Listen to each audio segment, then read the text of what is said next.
as well. I'm going to bring in Andrew Levy now, former senior British diplomat. He was posted in Moscow between 2005 and 2006. Good morning, Andrew. Good morning. Andrew, can we witness here, can we see a growing influence from European leaders, that the fact that Zelensky is even being mentioned as part of these talks? And is that from the push we are seeing from European leaders? I think the European leaders, Keir Starmer, Friedrich Merz, Emmanuel Macron in particular, have played a very important role. Europe can play a huge role, is doing so already, and can do so independently of the United States, if it comes to that, so long as the US is willing to continue to sell weapons. If they block those, then we've got a bit of a problem, because a lot of the weaponry has to come from the US. The way in which Zelensky has been excluded from these talks is extremely worrying. And I think we've got to be honest, it does have a terrible echo of 1938 and Neville Chamberlain and Munich. It's interesting hearing from Tanya there, isn't it? A Ukrainian who just thinks it's hot air, it's just talk. Do you think I think Donald Trump said there's a 25% chance of things not working out in these talks, but do you think something tangible will come from Alaska? Yeah, I think there's a very low chance of even a minimal ceasefire coming out of this. And a ceasefire would only be a chance for Putin to regroup Russian forces, to take some pressure off him, allow him to deal with some of the very difficult problems he's facing in the Russian economy and the Russian military and society, and then to attack further later. So I'm not optimistic about tangible or indeed good outcomes coming from these talks. Tanya, certainly from Ukraine originally, doesn't have much faith. But when you hear some of the analysis this morning, Putin is a master of persuasion. Donald Trump really backs himself as a negotiator. So what do you think? How would these conversations play out? As a former diplomat yourself, how do you see those conversations going? Well, I think one of the problems is that, according to the best reporting I think we can see about what's going on in Washington, is that President Trump has no experts around him at all. Literally none. Some of us remember the story of Fiona Hill in Trump's first term, who at an infamous press conference in Helsinki after a meeting with Putin was contemplating pulling the fire alarm or smashing the glass or whatever to stop the press conference going ahead, because Trump was dissing the US intelligence services in front of the world press standing next to Putin. And so people like Fiona Hill, fantastic expert, were at least in the National Security Council back in the first term. It seems like there's literally no one anymore. And you're right, Putin is a KGB man who became president in a strategic move by people from that.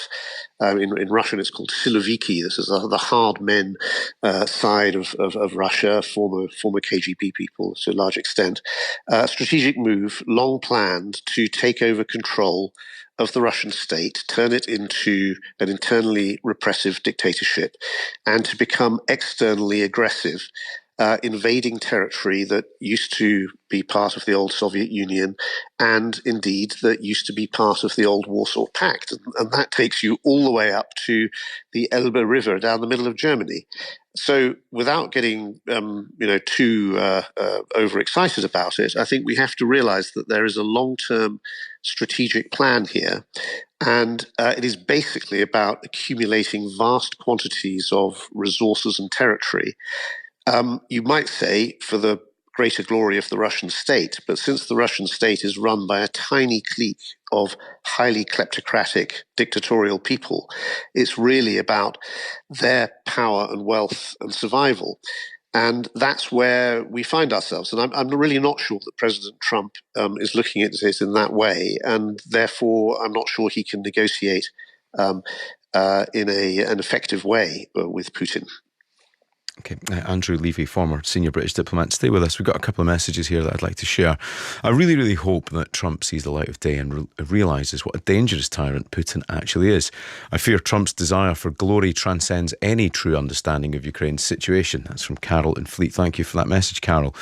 Another one, I feel that Trump and Putin have far more respect for each other than either do for Zelensky. I feel both will be deciding that most of the land Russia has gained will be kept, and Zelensky will likely be looked upon as the difficult one at a later date. Trump is reckless, irrational and biased. How does that make for good foundations? That's from Dave in Epping. Andrew, I'd actually put that back to you. What do you think about Dave in Epping's message there? Does this make for good foundations, this negotiation without Zelensky? Sorry, yes. No, I don't think so. It's not that I don't think that people should be talking. Talking is generally better than fighting. The problem is that the fighting is going on, and there is no sign, and there is no reason, by the way, unless he is fundamentally defeated, for Putin to stop. And I think from President Trump's point of view, the crucial thing should be that he understands that Europe, even though it's across an ocean, is fundamental to the United States national security, and that this aggressive war, which is, of course, entirely criminal, and by the way, it's not just since the Second World War that these things have been considered criminal. They were considered criminal when Germany invaded Belgium in 1914, for example. This aggressive war will not stop.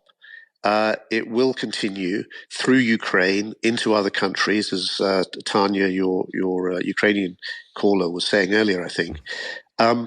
Yes, Russia is in great difficulties, and people might find it very extraordinary to think that they could carry on fighting. But as others have commented, Putin is willing to throw millions ultimately to their deaths. He has long-range missiles. He has nuclear weapons and uses those as a blackmail, if you like, to get his way.